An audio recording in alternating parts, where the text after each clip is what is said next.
great shaking is coming. Only half has been done, and I think Donald Trump was mentioned in that half. But God has been talking about him incessantly the last few days and saying that Donald Trump's assignment is finished. The use that his masters had for him is over. And God says that this man will be killed. He will be killed. He will be disposed of. He has no more use yet. And to those who think, oh, it's a bandwagon prophecy. No, it's not. It's actually something I was prophesying during his glory years when he was still in power, attempting to prepare for a second term.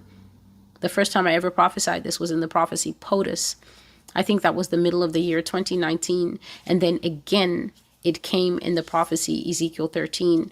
And then again, it came in 2019 in the prophecy Unrighteous Decrees, which I only made last year in 2024, when in my scrubbing, I finally had time to get to it. God has always said that this man will be killed. But to Americans, if he doesn't get killed in the first 5 minutes, God's chosen, then the prophecy failed. People truly don't know who God is. This much is evident. If I've learned nothing else, I know that the people in this country truly do not know the God that they have written on their money, the God that they have on their lips, who is far from their heart. Because if they knew him, America would be a quiet and a humble nation if they knew who God really was. And so Yah says to tell you, Babylon, that Maga has captured you and that you have been captured. And let me tell you what's going to happen inside that net. When you have been captured and you live in a country that has a big a rift as we do now, with Democrats so enraged that this man was ever elected, and not without good cause, for they can see the policy changes that he is making that is hitting the lives of Democrat and Republicans alike. The people in Oregon and Nebraska are crying to Donald Trump because he's got his ice wolves in the streets, and they've driven off all the farm workers. And now those states are saying that they think they might have to declare bankruptcy. Why? Because they don't have any Mexicans to do all the picking on their farms.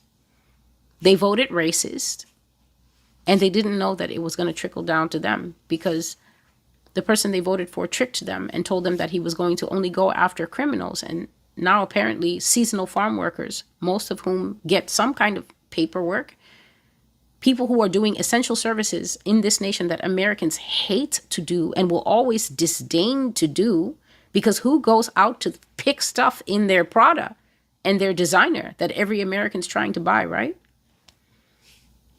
Overlook the fact that these people are basically the functional cogs that are keeping us fed and keeping our trash taken care of and coming into our homes and working for very little money and keeping them clean. See you tomorrow, Maria. Yes, Maria takes your child to the park.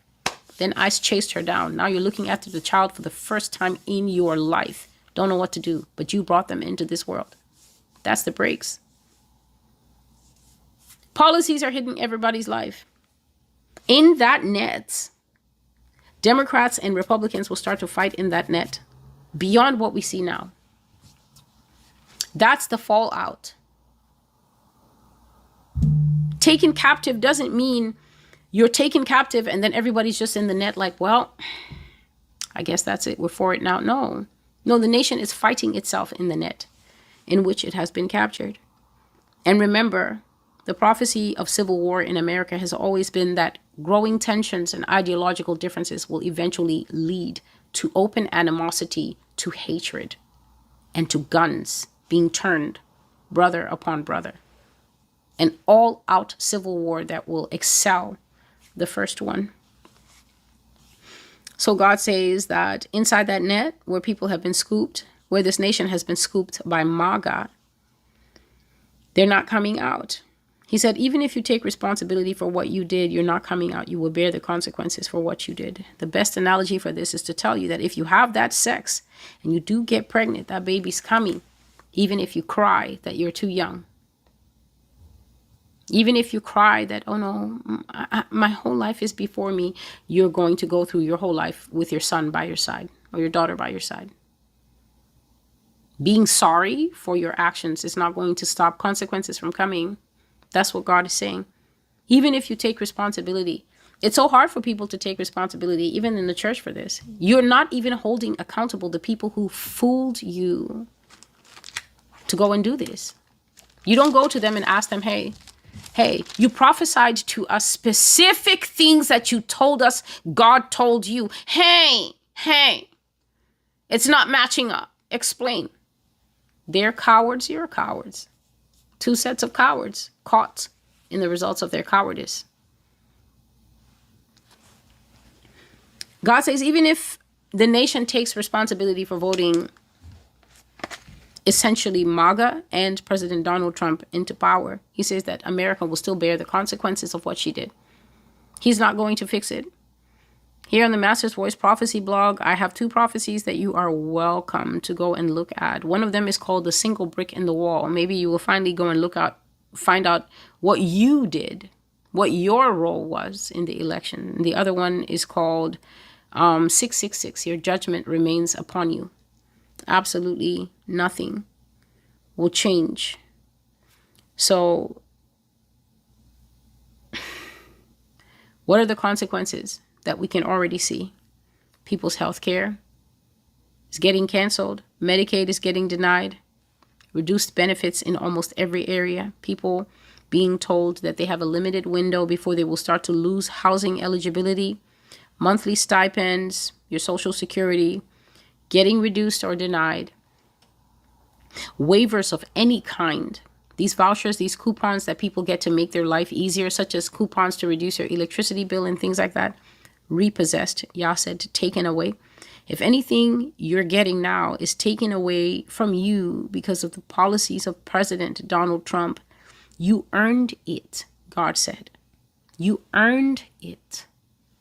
And you will have to pass through it to eventually come out on the other side. I spoke of the farm workers, but also the labor for the hospitality industry is melting away because these people change all the bedding. They do all the laundry. They're in the kitchens. They cook all the food. Most of them are the Uber drivers. Anytime you see shortages appearing in the economy, expect the prices to go up. With less people available to do certain work, the price for that labor goes up because that person knows, well, there's not a lot of us, so I know my worth. And then they start charging. Cleaning staff in most cities gone. So that is the first part. Maga has captured you.